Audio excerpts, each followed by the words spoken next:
মিথুন লগ্ন এবং মিথুন রাশি। মিথুনের হেলথের জন্য এসছে কুইন অফ ওয়ান্সের কার্ড। কুইন অফ ওয়ান্সের কার্ড একটা 50-50 কার্ড, না পজিটিভ না নেগেটিভ। এখানে দেখাচ্ছে কি যে রানী সিংহাসনেই বসে আছে, তার সামনে বসে আছে একটা কালো বেড়াল, এবং তার যে সিংহাসন আছে তাতে দেখো দুটো সিংহের মূর্তি আছে, মুখ লাগানো। অর্থাৎ রানীকে বলা হচ্ছে যে তুমি যদি সিংহের মুখ লাগানো বা সিংহের পিঠে বসে থাকো তো সামনে ছোট কালো বেড়াল দিকে ভয় পাওয়ার কিছু নেই। অর্থাৎ তুমি যদি ঈশ্বরের শরণাপন্ন থাকো তো জীবনে ছোটোখাটো নেগেটিভিটিতে ভয় পাওয়ার কিছু নেই। ঠিক আছে, তো তাহলে যখন এসছে এটা হেলথের জন্য, তাহলে হেলথের জন্য কি বলতে চাইছে মিথুন লগ্নকে, যে তুমি যদি সঠিক ওষুধ খাচ্ছ, ডাক্তারের সাথে রেগুলার চেক আপ বা ইয়ের মধ্যে রয়েছো, তাহলে তোমার যদি ছোটোখাটো কিছু ফিল হয় যে হঠাৎ করে যে বুকটা কেন ব্যথা করছে, হঠাৎ করে পেটটা কেন ব্যথা করছে, এটা নিয়ে এত ঘাবড়ানোর কিছু, মানে আমরা প্যানিক করব না। এবার আসছি মিথুন লগ্ন বা মিথুন রাশির রিলেশনশিপ।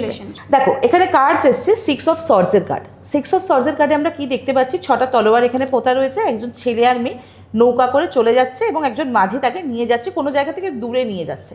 তো আমি তোমাকে আগেই বললাম যে সর্ডসের কার্ড উইন্ড এনার্জিকে রিপ্রেজেন্ট করে, অর্থাৎ আমাদের মাথাকে রিপ্রেজেন্ট করে। তো সেই ক্ষেত্রে রিলেশনশিপের ক্ষেত্রে কিন্তু এই মাসে সেপারেশনের একটা জায়গা রয়েছে, সম্পর্কে দূরত্ব, একটা মতের অমিল হওয়া, ঠিক আছে, বা ও আমায় বোঝে না, ওর সাথে থাকা যাবে না, আই ওয়ান্ট টু সেপারেট, এই একটা ধারণা ক্রিয়েট হওয়া, এটা কিন্তু মাথার মধ্যে ক্রিয়েট হতে পারে। এই যে হেলথেও কিন্তু সমস্যা আসতে পারে, ইম্প্যাক্ট আসতে পারে, এবং সেটার জন্যই হয়তো প্যানিকিং করা, টেনশন করা আরও বেড়ে যাবে।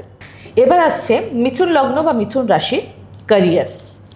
দেখো ক্যারিয়ারে এখানে এসেছে 3 অফ পেন্টিকলসের কার্ড। 3 অফ পেন্টিকলসের কার্ডকে আমরা ফার্স্টেই বলি এটা ব্ল্যাক ম্যাজিকের কার্ড। ফার্স্ট অফ অল দেখো পেন্টিকলস তো টাকাকে রিপ্রেজেন্ট করে, টাকাটা নিচের দিকে নামছে, অর্থাৎ ক্ষয় পতনকে রিপ্রেজেন্ট করে, এবং দেখা যাচ্ছে যে একজন ব্যক্তি যে আর কি আটকে পড়েছে, ঠিক আছে, এবং সে টর্চ দিয়ে অন্ধকার ঘর থেকে বেরোনোর রাস্তা খুঁজছে। অল অফ আ সাডেন দুজন ব্যক্তি, তো আলটিমেটলি ক্যারিয়ারের দিকে যদি আমি মিথুন লগ্ন বা মিথুন রাশির ক্ষেত্রে এখানে বলি, তো ক্যারিয়ারের ডাউনফলের একটা জায়গা আমি দেখতে পাচ্ছি। চাকরি চলে যাওয়া, টাকার ক্ষতি হওয়া, কোনো রকম কোনো প্রফেশনাল লসে রান করা, বিজনেসের ক্ষেত্রে কোনো রকম কোনো মানে লসের ডিলকে সাইন করে ফেলা, যার ফলে কোথাও একটা বদ্ধ ঘরে আটকে যাওয়ার মতো কন্ডিশন, সাফোকেট হওয়া, নিজেকে সাফোকেট করা, এবং সেখান থেকে বেরোনোর উপায় খুঁজে না পাওয়া। চাকরি থাকলে সেখানে চাকরিতে মহা সমস্যা, টাকা হোল্ড করে দিতে পারে, স্যালারি হোল্ড হয়ে যেতে পারে, বা ভালো কাজ কোনো আটকে যেতে পারে, কোনো রকমভাবে কোনো প্রমোশনের জায়গা ছিল আটকে গেল, ঠিক আছে, এই ধরনের ইস্যু ক্রিয়েট হতে পারে।